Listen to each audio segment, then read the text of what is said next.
I don't think the recording. Just Hi everyone, I'm Sunny, I'm Winnie, and and Hi. today's episode we're Sorry, going to start again. talk about the thing that everyone is scared about, the capstone. we're not just doing this alone. We've got a very special guest with us today, Peachy. Um, Peachy, can you introduce yourself? Tell us a bit about you. Yes, thank you, ladies. So, yeah, my name is Peachy, and I also recently passed the capstone test with these two amazing ladies. My background is not in migration, it's actually in tech and sales and business. So, it's something that's completely new to me, and learning all of this information is overwhelming, as both of the guys said here. I mean, if you're studying migration law or if anyone's thinking about it, this is probably the part that stresses you out the most. So, today we're going to break it down, talk about our experiences, what surprised us, and what was hard. Okay, we're going to talk about the capstone exam. Let's start simple. What is the capstone exam? Anyone? Peachy? Do you want to say what the structure was like and, the pressure, what was felt, the cost? Yeah, yeah. So the capstone exam is basically the cherry on top after studying the graduate diploma or whatever, degree that you need in order to register for the exam itself. It's the last barrier before you get to become a licensed agent that you can talk to people and you can actually go off and do business, right? And of course, with any exam that is literally the last hurdle, there is so much pressure on making sure that you do your best, but you you try to pass, obviously, because one, it's pretty expensive. It's not that cheap. And of course, the structure itself is pretty intense, right? It was both written and oral. So there's a 3 hour written exam composed of both short answers and long answers, and also then an oral exam where you have to basically be talking to somebody about law for about an hour's worth of time, right? So it is intense, yes. Hmm. And I guess it tests how you think, right? Like not just what you would know, what you can Yeah, find on yeah, legend, but how you would interpret the um, legal side of it as well. So yeah. tell us, what surprised you the most about the capstone? It's funny that you said that. Like, and I thought about it the entire time because a lot of the time I think people mistaken having to try to memorize and try to, like, they think they have to remember all of, the legislation in order to do really well in the exam. And I don't think that's just physically possible for, I guess the majority of us, unless you've got photographic memory and, have an IQ of Einstein.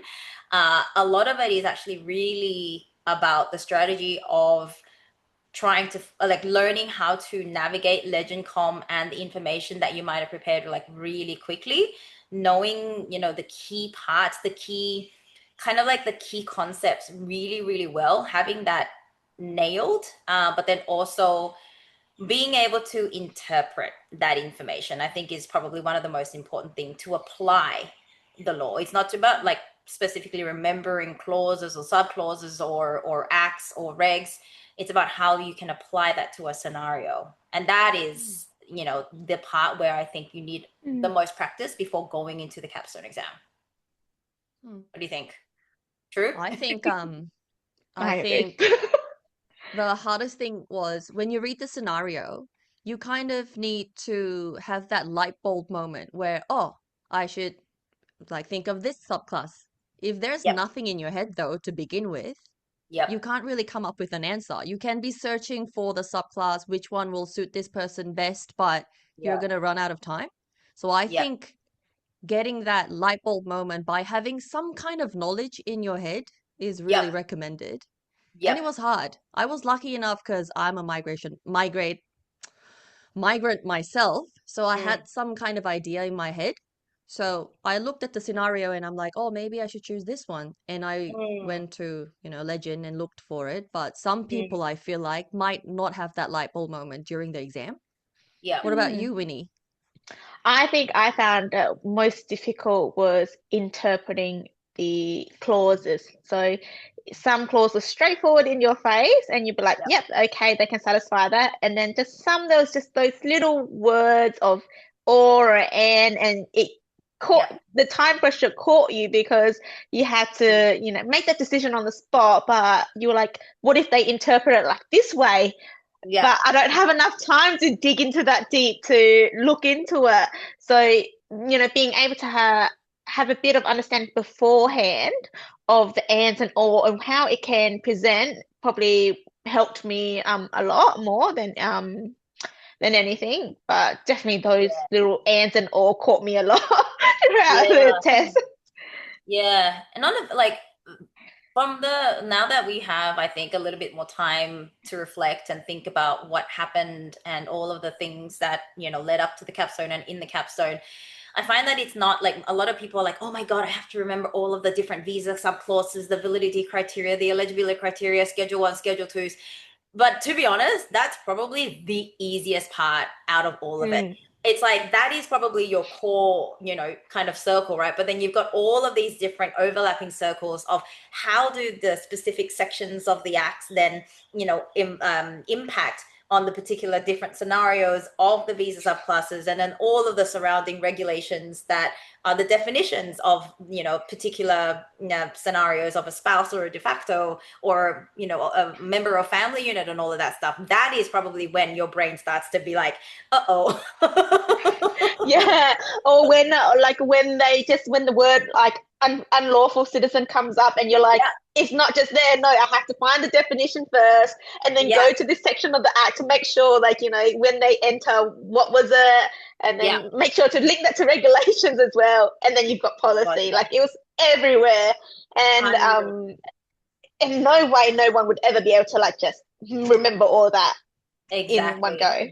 And like having friends and doing it together, I think that part like was probably the most light bulb moment for me prior to the capstone, because things like, to your point, Winnie, a simple definition of like an eligible New Zealand citizen, that in itself doesn't mean that you're just a New Zealand citizen, but it's got a specific meaning to that. And if it wasn't for one of our friends that I think mentioned it in one of the study sessions, I would have been like, oh, oh, crap.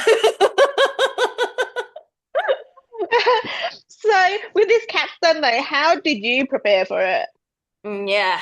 Oh my Lord. Probably like you guys, right? A whole lot of panicking initially.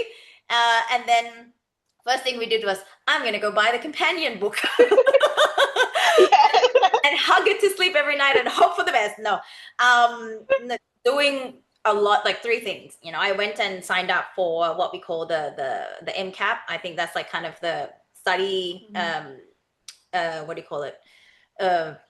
Program, like intensive study program before the capstone to help us prepare. That's one. And then, out of that, having a study group like with you guys, creating a summary sheet to be able to help us memorize things, to be able to help us navigate things really quickly. The exercise in itself, doing that together, I think was probably one of the most useful things I've ever done. And then, like, thirdly, is just having a lot of I had a separate group as well where we did weekly or twice a week sessions where we just pick questions to answer on the spot, and then we just discuss it together. And I find that like actually having that discussion, having moments of both learning and teaching, that I think helped really me absorb a lot of the information that I probably would have, panicked even worse than I already had in the capstone. That, right? How about you guys? Um, we enrolled in this other capstone prepping Mm. program. Not gonna talk much about it, but other than that, Winnie and I discussed a lot. Mm. We would study on our own and then come up with Yeah. something that we are unsure of Yeah. and call each other. And we will Mm. start asking questions. Mm. Sometimes we'll talk about everything except why we called each other. But talking, Yeah. discussing, that really helped me. I would not have been able to do it alone. Yeah. That's like the main thing. Find people that you can study with together and someone you trust. Yes. Yes. Very important. Yes, Mm. creating that safe space of Mm-hmm. of being okay to ask dumb questions or seemingly dumb questions, which really most of the time they're not, is, yeah, 100% agree with you, Sunny. And they give you a different point of view as well. Sometimes Mm, you might look at a scenario and go, you're so definite on your answer. mm, And then they will be like, but how come, what if this happens? Or what, like, how about this reg? And you're just like, that just never even came across my mind. Like, I didn't even know that existed yeah, until you mentioned it. And then when you go look Yeah. into it, and then you're like, oh yeah, that, that does make sense. And then when you're faced with it in the capstone, then mm, you be like, actually, I've seen that somewhere. I yes, know where to look, and I know how to go deeper into it more quicker. yes, So those discussions were so good. But yes, our templates were good as well. yeah, that was gold. I'm still keeping it up to date because, like, for practice, everyday practice, it is brilliant. Yeah, Mm. it really shows how, like, I guess sometimes people say having an Excel document, you don't have time in the exam to actually use it. But Mm, then because you typed it up like so many times, like yeah, repeatedly for different subclasses, it actually sticks in your mind and you actually yeah, know how to quickly go to specific sections. yes, And even like in our capstone test when I think legend was down or something. yeah. Legend was Some people had, tough. yeah, some people had that down. So I thought, having an Excel there would have helped, less panic. Like you can't rely on it entirely because it's not completely up to date, but at Yeah. least you've got some movement of knowing where to start. Yes, agree. And extra tip, like I downloaded the acts and regs in PDF format just in case. I know it doesn't have policy, but goddamn, like I downloaded that stuff just to be like to in case anything happens. I'm like I've got a copy of it on local storage. Yeah, I need to bring up if I ever need it. So yeah. Mm. I think Looking the back, UTS gave us that. yeah. UTS of Payul gave us Mm. that. So, looking back, would you say that the MCAP program actually really helped you with prepping for Capstone? Yes, I can say with 100% certainty, like going into it, mind you, it wasn't cheap. So I was like, do I really need this? Am I going to get out of it? Like, but then I'm just gonna bite the bullet because I think every chance I can get to maximize my chances of doing this capstone exam, I will take. And so when the opportunity came up to register for the MCAP program, I'm just like, okay, you know what? It's UTS. I went for it. And I came out of it like really happy with being with actually doing that because of two main things, right? One, the content and the practices that we had within the times that we had with Fadi. So Dr. Fadi was the program coordinator. He helped us talk through so many scenarios that I think helped bring up really good discussions. And then at the end of the program, the format was like we also had the opportunity to practice an oral with him and get marked for the orals, and even I think get marked for a written situation, a written exam as well. So he tried to emulate, what would it be like? Of course, the real thing was way panickier. Like we all still like had a heart attack in the real thing, but at least it was like, okay, at least 1% of it I felt a little bit calmer. And then secondly, the people that actually registered for MCAP weren't just UTS people. There were actually people from other universities from all around Australia, ones that have taken the capstone before, ones maybe have not, finished. Some have finished their course a year ago, some just recently finished. And so we all kind of came together, and then we individually kind of found each other because we were kind of motivated to try and find a group, a study group, and that out of that MCAP, like I found an awesome group of people that we still keep in touch with till today, and we promised each other that we still will continue to be keeping in touch with each other. And they're just really, really, really awesome people. And so I'm like, even just purely for that, I'm grateful, right? Mm. Which is a lovely, always cherry on top. Yes. Cheers, Dr. Badi, if you ever see this. I know you care about our success. We succeeded. You did. You can actually say that. So, actually, with this whole MCAT program, this kind of leads into something that Sunny and I have been working on as well. Mm, Um, because it's something that we were going through Capstone ourselves, and yes, we realized how little support there actually was. true. And you were just kind of expected to figure out everything on your own. Like it was Mm, just words of support and saying, oh, mm, you can do it, but not really proper guidance. So mm. that's where we started, Sunny, right? Our Global Test Prep Institute. Amazing. These two lovely ladies So, are like probably some of the smartest people I've ever met. So you're probably in the best hands you can ever be in. no, but like what I and Winnie, what we envisioned is that we get a lot of knowledge from the course itself, from, the legend com itself. If we look it up, we can get knowledge. But what we thought would be good was like an actual mock exam using the online platform so that Mm, people get the idea, oh my God, I'm running out of time, instead of saying, you know what, I'm just going to pause, have a coffee, and I'll get back to it later. That mm, pressure really killed me. So we are mm-hmm. actually working on just releasing mock exams instead of giving lectures because people Right. already know they just don't need that much tip every week. It's like time yourself, Yep. time yourself, and make sure you drink water and all that stuff. We don't need Yep. that. We Yeah. just need, okay, this is what's going to happen. You deal with it like a Yep. real exam. Yep. So that's why we decided to launch it. And yeah, tomorrow's our webinar to introduce to people what it is. Yep. And yeah, it's pretty good. Oh What do you think, You. Winnie? yeah, I think that's the main reason why we started it. Like Sunny, I didn't just need the word of encouragement. I needed like a proper like this is how it's going to be like. This is what it feels like. Mm, Um, get your head into it, not just not just sugarcoating like on top, like saying, oh, mm, if you just focus on, doing like it's put it setting out in certain ways, you can pass it because it's but it's mm. not just that. It's not just how you wrote, but it's right, but it's how you work under that pressure as well. Yep. Um, and with the course that we did was you got the multiple choice quiz, but you could literally do it in any time frame you wanted. Like you can spend the whole night 2 hours later Yep. and still complete it because you didn't have that pressure behind you that actually it's going to log you out after 1.5 hours. Get it done now, or you're screwed. Hmm. Yeah.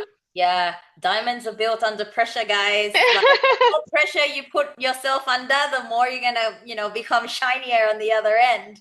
And like even for ours, Yeah. having, your structure, your format that you guys have both built for this program is going to be so critical because yeah, you're right. Even for MCAP, I think we had the time pressure, but it wasn't the complete picture, right?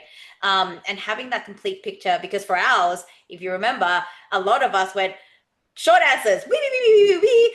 And like, oh my God, there's a lot of short answers. And a bunch of us went panicky at the end and almost crapped ourselves. And like that's the kind of thing that I think people need to be prepared for. That would be super useful for people. Yeah. So, apart from the courses that you took, how many hours did you study alone, or what kind of effort did you put in, or what kind of mind control did you Yeah. do to make sure that you pass Capstone? Oh man, I don't think I had ever studied this hard. Like I did my bachelor at UTS and then I did my master's at UNSW and then I came and did this like almost 10, 15 years later and I was like, holy um and it was a subject that I didn't know anything about. So I panicked, extra hard, right? So the amount of time I spent in between finishing the course, our UTS course degree, and the capstone exam itself, I can't remember anymore how many weeks that was, but in each of those weeks, I think every night I spent 2 to 3 hours doing a mix of the sheet that we had, the summary, and I had a goal of doing like a couple of questions, 2 to 3 each day to try and finish the companion book. So that like, and then, broke down halfway through it and then got myself back up again, really roller coaster ride of emotions. But I tried my best to do 10, how many hours is that? So like 2, 3 hours a day. Yeah, about 10 plus hours a week to try and make sure that we have as much practice as possible. Yeah. Do you suggest for those who are taking Capstone to do it immediately in the next intake after graduating, or waiting, studying for another six months or so before taking the Capstone? I think it depends on preference. Like some people might prefer one over the other, but in my own personal opinion, if you've got goldfish memory like me, these kinds of subjects, if you don't practice it and use it and talk about it and study it every day, it starts to go really quickly. And so I personally would suggest take it as soon as you can. I mean, if things are in your way, then of course, like life gets in the way, and maybe sometimes you don't always have the opportunity to take it as when you want to. But if you do have the chance, don't be scared. Just do it. Like if all things permitted, just do it. Bite the bullet. Find friends, and just try, man. Just try. At least then you've gone through it once. Whether or not you passed, you've gone through the experience once at least. Then you know what you're gonna be in for the next time. Hopefully nobody ever needs to, but if you do, it's a hard exam, and a lot of people do, and that's okay. But at least you are now a lot more prepared. Yeah. So I want to bring this up because I think this is really important. Okay, the written exam, I feel like, all right, you get the questions and you get access to all the questions first so you can have a look. Now, oral. Let's talk about the oral exam. Yeah. Tell everyone who's listening how intense it is and how the whole experience is. Please share. Me? Yeah. Gosh, so having to speak for like a full hour and not knowing what actually is going to be thrown at you, because the format of the orals, as you guys all know, is that you get like a scenario and some information ahead of time, but then that information is super vague. Like, I think seemingly my camera right now. There we go.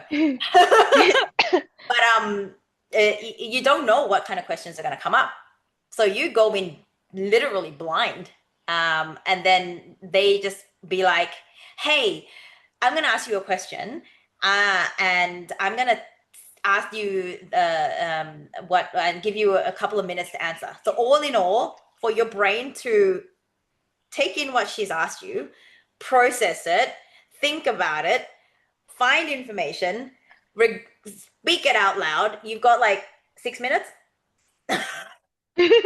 So Probably less. maybe less, because half the time your brain is still like, what? So then you just like, yeah, like the amount of, I think, stress is intense, and that's coming from a person like me who does speaking for a living. Like I'm in sales, so I'm kind of used to speaking. That part didn't scare me, but I know that for a lot of people that is not a natural thing, and so that's doubly the pressure already. And so like having a lot of practice to do that, if you're not comfortable with speaking and thinking on the spot, I think that is going to be super important for the success of the oral exam.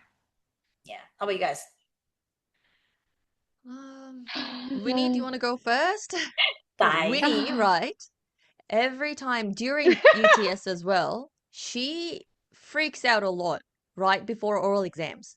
She would call me, just scream at me. After the oral exam, she would throw up, she would cry. That's Yeah. Winnie.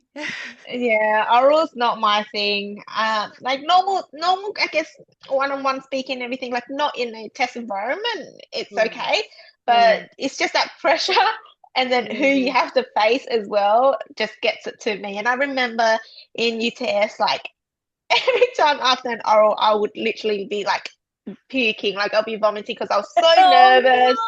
I was so nervous, and and I just felt so unwell afterwards that I like literally just Oh, couldn't think about it. So even with the capstone oral, like going in and just knowing you had to like search on the spot as well, yeah. um, and then making like you couldn't have like prepared notes, so you had to like make sure that they knew that you were knowing where you were looking, but actually while you're speaking, you're actually still searching at the same time.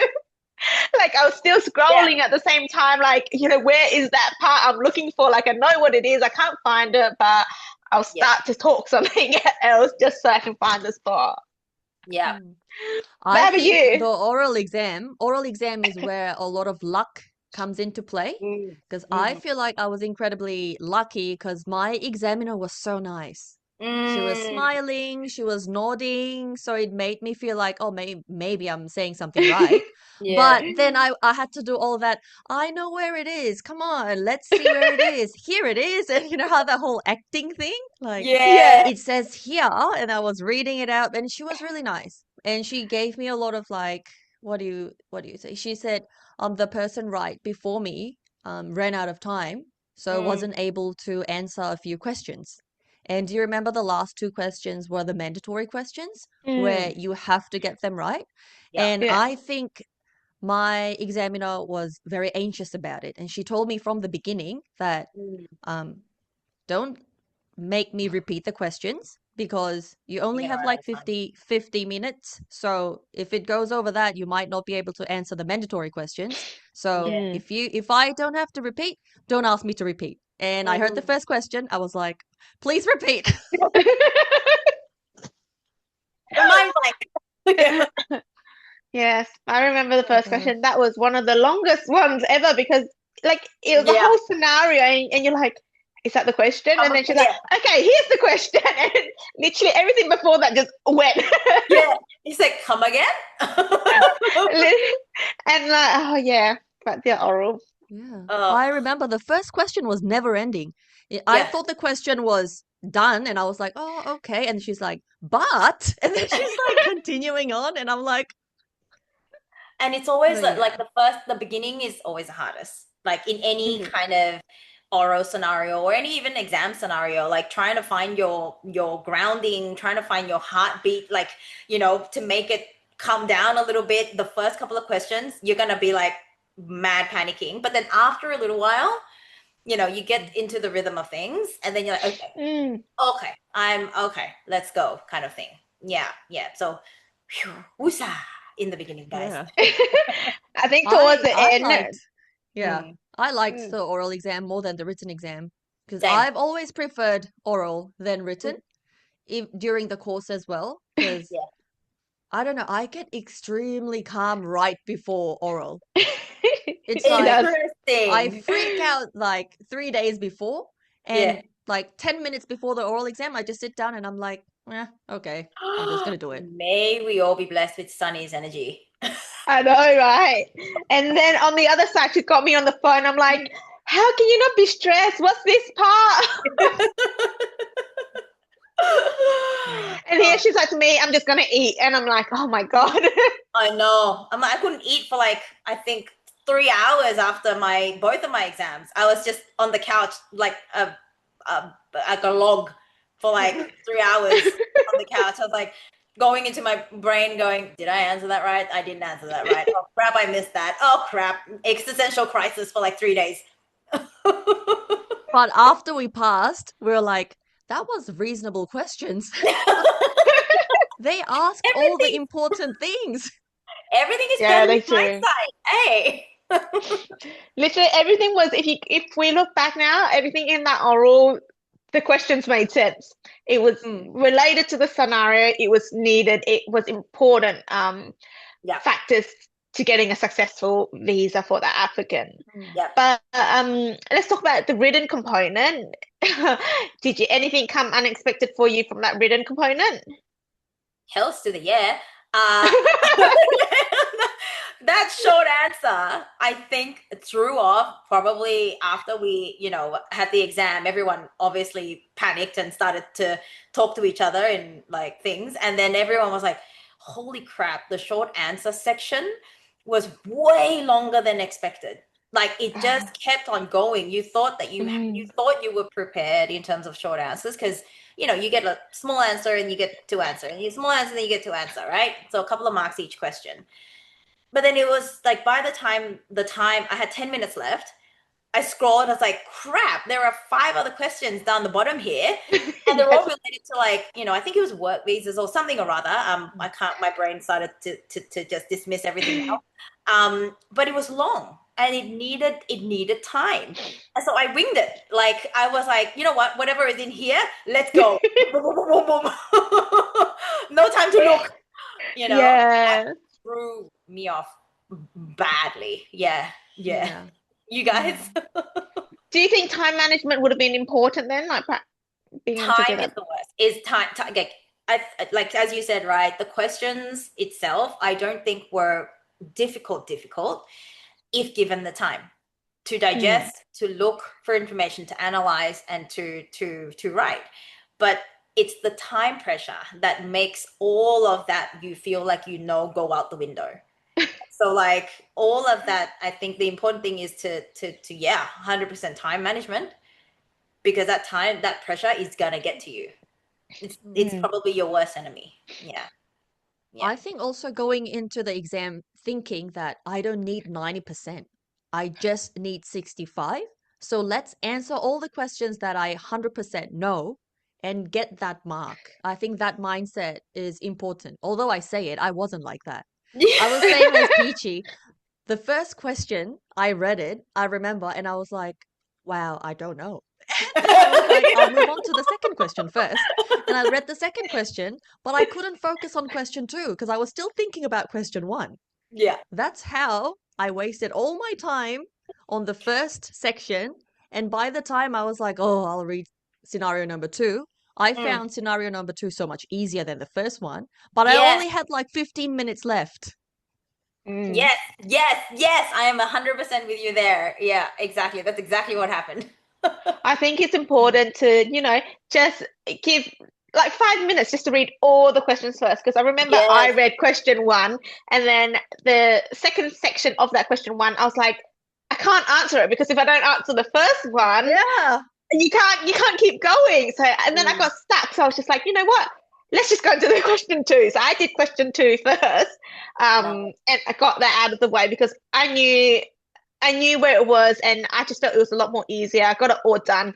And Yeah. then I went back to question 1 and was like, I've got 20 minutes left. Let's just see what I can answer, and we'll just do it from there. Because those kind of questions makes it hard where if you don't get the first one right, Yeah. and you're just long gone after that. Yeah. Those points after that just Wrong don't path. matter anymore. They don't matter if you're wrong on the first one, and then you can't make up those small points that might make you just pass the 32 and a half that is needed. Yeah. But something I need to say on the side was I thought the scoring was really not related. No, I don't know. That scoring was, I don't even know how to explain it now. Like some questions were like 10 marks, and I was like, is that supposed to be like 10 points in there? Like, how's that 10 marks? And the next question was 5, and I wrote like something so much longer in it. Yeah. And then, so I think kind of ignore the points as well. I know they always tell us like, oh, if it's 1 point, spend only this much time, 10 points, spend that time.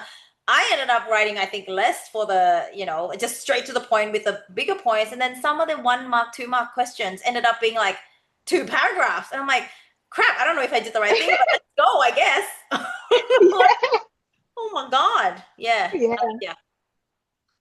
Yeah.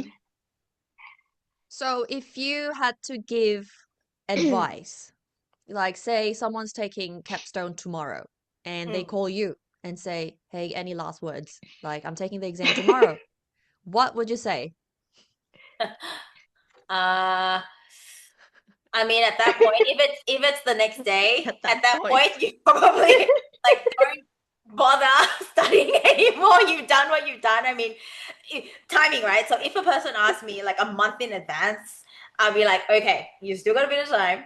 Make sure if you still have a bit of time, make sure you do as many questions as possible. Like that, I think for me was the most important bit. Like it made the information stick to my brain. You can read something like 10 times, but not retain it.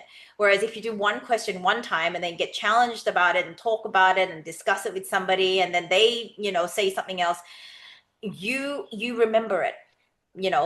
I'm sure there's brain science and psychology behind it, but you retain that information. So do as many questions as possible, even if you do it yourself. I ended up going back old school, like using the companion book, having, pen and paper next to me, and actually like physically writing. Because I did too. yeah, because you can me too. type. I started using typing. I'm like, it's not sticking. So I'm like, okay, let me write. And I think like if you have a month beforehand, the advice is do as many of those questions as possible. If you ask me a day before, I would say, dude, you've done everything you probably can in terms of study. Don't go back and panic more now. What you have to do now is practice breathing, practice being calm. I know that probably, I tried to do that. That didn't work for me. Like I still panicked way madly on the day. But I think you just have to self-talk yourself and be like, you've done all I can. Tomorrow's the day and I'm just going to do it. Make sure the internet is good. Make sure you're in a quiet room. Backup internet, all of the backups, everything to reduce your panic. But I think, yeah, like stay calm and carry on. I think that's the only thing I can probably say to people these days. Stick it up somewhere. Stay calm and carry on, guys. Today was God. such a good session. Well, unfortunately, we do have to say bye to Peachy. We wish we could keep her forever, but she has a life. Well, thank you so much for joining us, Peachy. And if anyone's listening and is preparing for the capstone exam, I know we do have those mock exams in place, but if anyone wants to reach out to Peachy for advice or whatever, feel free. I will have all her information written down. So, thank you for joining us, Peachy. Thank you as Thank well. Lovely you. ladies. Thank you, Sunny. Thank you, Winnie. And then we'll Bye. see everyone in the next episode of Ride or Die, the podcast.